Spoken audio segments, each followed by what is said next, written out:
right? And then when I think of like, okay, we think about like the slave records and the sources, and at best it will tell you that there was a very small percentage of Africans to come to the United States of America, maybe 4 to 6% at best. That's the highest, okay?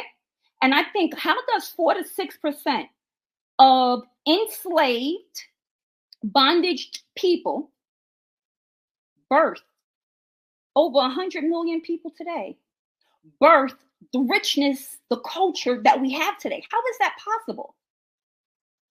Well, the first thing is you got to go back to Columbus' journals, where he talked about the nature and the characteristics and the wealth of the land in his journals, right? And he also talked about the kind-heartedness and what he perceived to be gullibility of the people, right? But he thought what he thought was gullibility was a kind heart, right? So once you get back to that point and you realize where Columbus came, what was going on in Europe, and you put the two together, it becomes self-explanatory. In order for them to come over here, they're going to have to deal with the people of the land one way or another. And all of the ones now this is on the heels of the French Revolution and the Spanish Inquisition. There's millions of people, approximately 2 to 3 million people, being exiled to Northwest Africa, what is known as the Al-Maghrib, right? These are the people that the people of the land in Al-Maghrib don't want there because they've been there already when there was Etruscans and they got exiled into the Iberian Peninsula and settled in what became known as Italy and all the way to Spain, going back into right across what they call Pillars of Hercules, right? So when they already been kicked out, but Europe sent them back. And then when they sent them back, the people that was there was like, no, they can't come back here. They end up settling later on in both sides of the ocean, right? So now that they settled on both sides of the ocean, they sent in centuries ahead of them that's marrying into our clans. We don't know this though. We pulling them out the ocean as shipwrecked. They ain't shipwrecked. That's the rules. They park the ship just past the horizon where we can't see it from land and they can't see land from the ship. Then they take the little rowboat and say they crash. We take them in because we kind-hearted like that, right? Now they got infiltrators all over the land, but we don't know it, right? The women is suspicious, but because some of the sisters is married to these suckers in the sweetheart swindle, we still don't see what's going on, but we know something ain't right. The women is telling us. This is when Big Mama was a Gullah Geechee at the time of the event, and she called all of the tribes to war. This is how we all end up fighting the Gullah Wars that they called the Seminole Wars.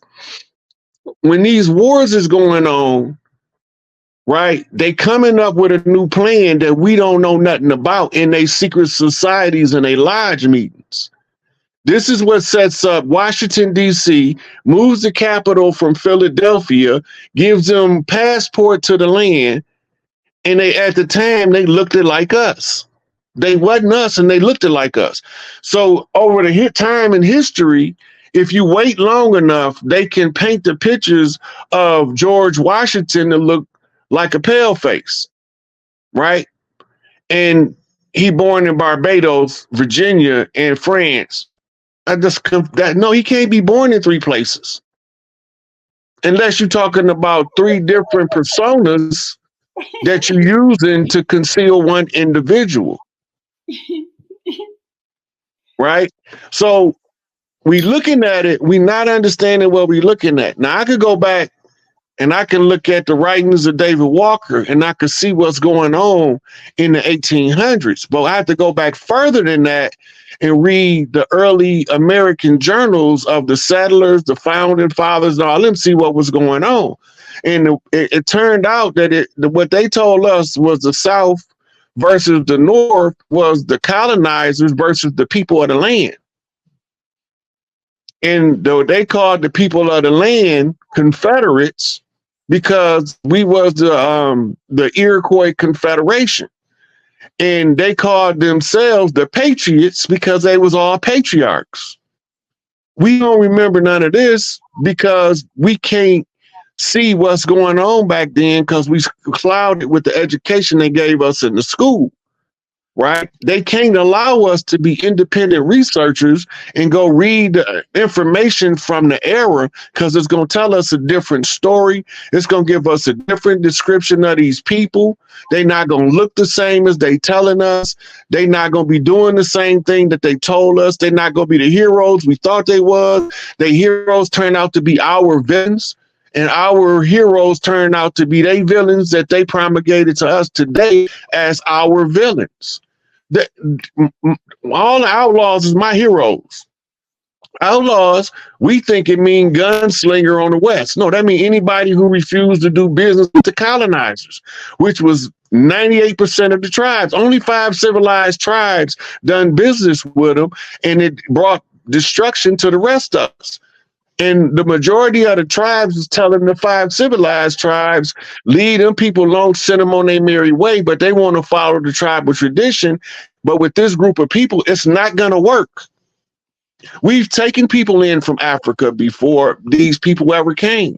We took people in from Asia, from the South Pacific Islands.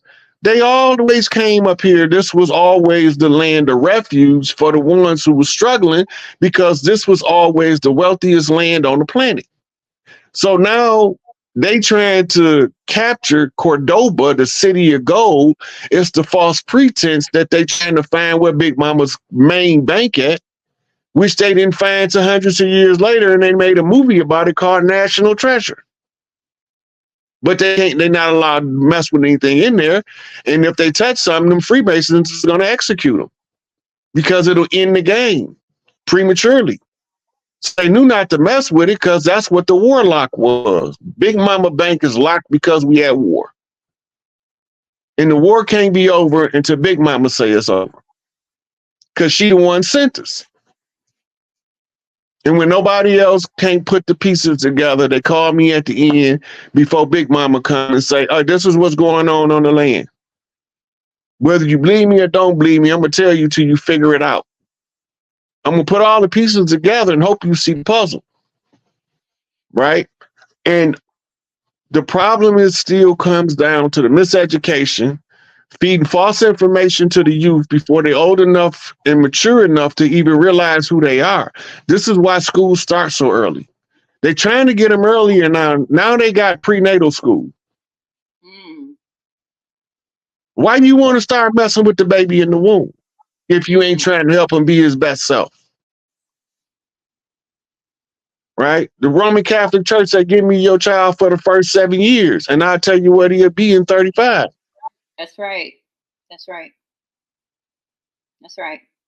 That's all indoctrination and education. It's a difference in the two, though. Education is to bring out what's in you. Indoctrination is to put in you what don't belong. And most of us that believe we educated is indoctrinated. When you get, it's a barrier of educational ceiling that as you go back 130 years,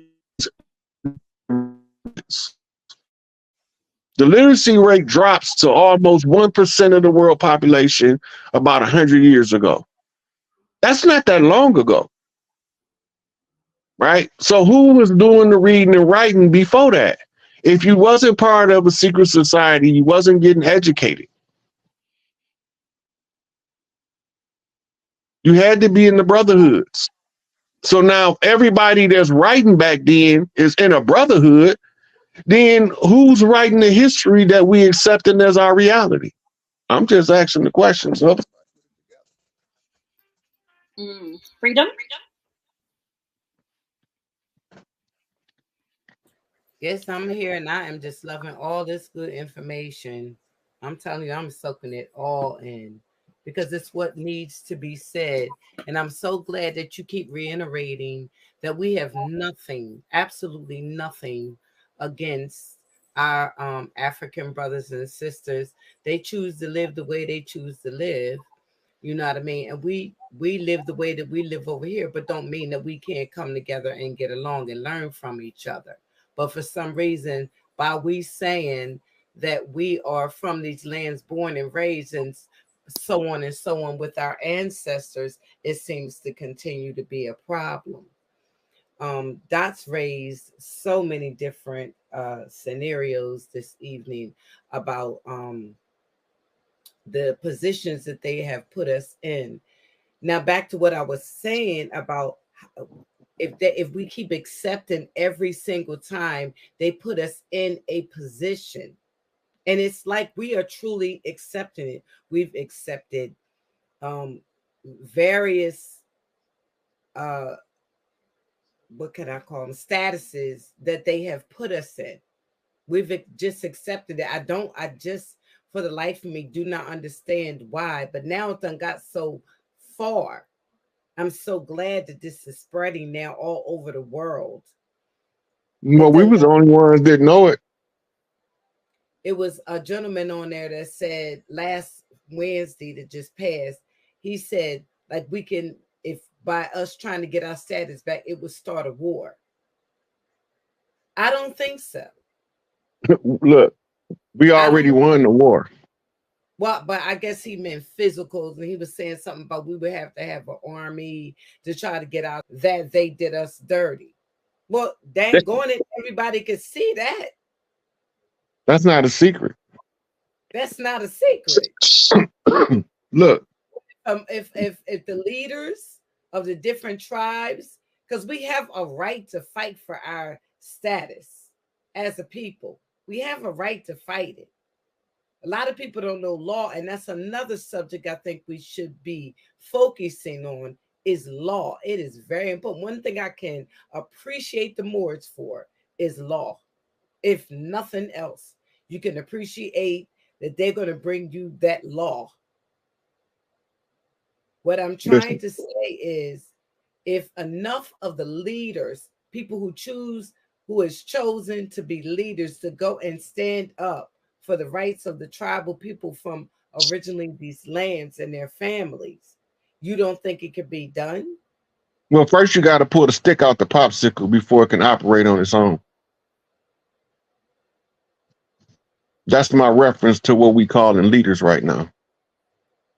But still, I believe that in the near future, I really, truly believe this in the near future, because even like last night on House of Consciousness, a young lady was on there. She's speaking on natural, spiritual ways. And she was saying, she said, no, I'm native to this land. And questions came across asking her, you don't think that you got a lot of spirituality from Africa? She said, no.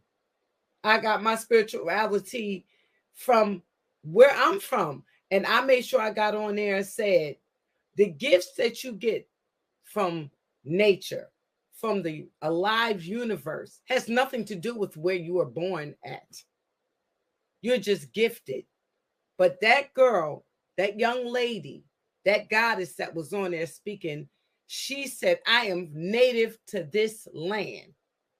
My grandmother told me that we are Native American, and that's what we are. And she would not budge. I was so proud of her. Her name is So let's talk about some law. Okay. And also, what do you suggest that we do, or the leaders do, or the mamas do, to try to get our status back? Do we need to start having events? You already started. We already started. Let's go. We got to first backtrack to the law since you brought it up. I'm gonna show you some points. Uniform Commercial Code. All of the law is subservient in the corporations to Uniform Commercial Code. Break the word, the title down one word at a time. One form, right? Commercial means for public dissemination. In the code is what you use to operate by. The uniform becomes the appearance of legitimacy when people don't know their culture. They look for the ones with the uniform to be the enforcers of their jurisdictional authority on the land. The uniforms today look legitimate, but they not the legitimate people from the land. The police don't belong here. We didn't have police.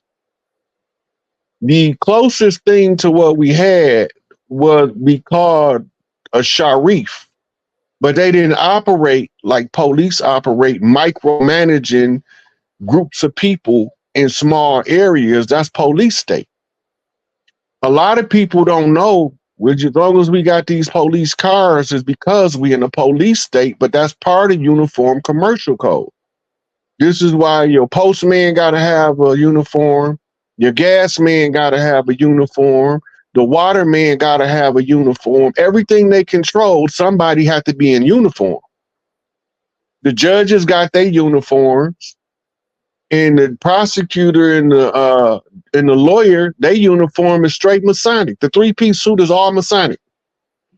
So when you get into the law, you need to get to the UNDRIP, the United Nations Indigenous Peoples' Rights, or the United States Indigenous People Act.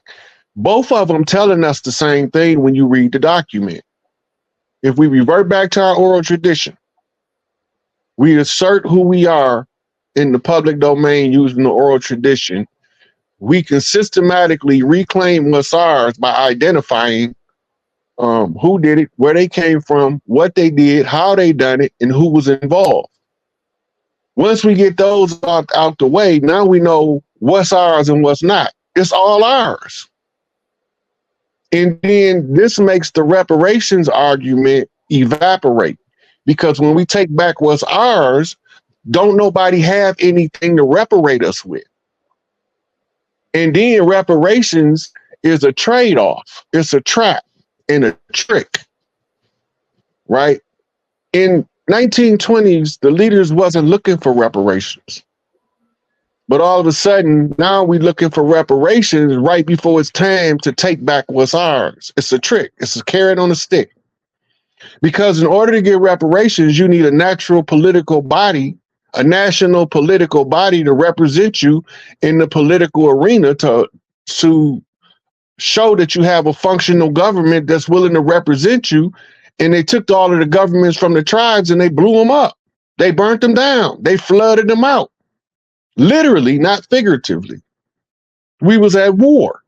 So now our governments has been dismantled. We got tribal courts all across the land of the indigenous people of the land, and we don't even use them.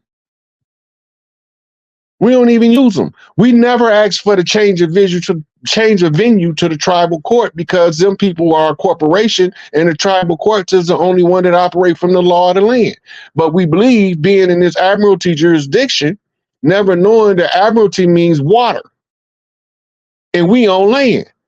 But they keep using all of these terms, these deceptive terms like the birth, the canal, the water break, all of these terms to reclassify us as lost vessels at sea, right? But when you go into that and you start following tribal tradition, now you a problem. The only thing that we got left is to find the tribal mothers and have them cordially meet each other. They don't even have to talk politics right now. The more of them meet, the more our jurisdictional supremacy rises to the top. We got a whole lot of tribal mothers that's been doing the work. We got a whole lot of male chiefs that's been doing the work. The male chiefs never realizing that you can't be a man chief if you don't got a tribal mother. If you got a tribal mother, that's who the house is fighting to protect and to get the resources for the family for. But as long as you don't know that, you will never fight in the right direction. You'll always be using a patriarchal system to try to defend a matriarchal order. It won't never work because it's trying to is trying to get peace at the tip of the bullet. You dropping bombs in the name of peace. That's counterproductive. Right? So in the law, all of this stuff is present. All of the secrets is in the law books. And what ain't in the law books is in the history books before they took over the education. But we don't want to talk about that stuff because my professor said that these references are not acceptable in academia for my thesis. I don't care nothing about what your professor said. Tell him to go profess somewhere else. Because I'm going to tell you the facts.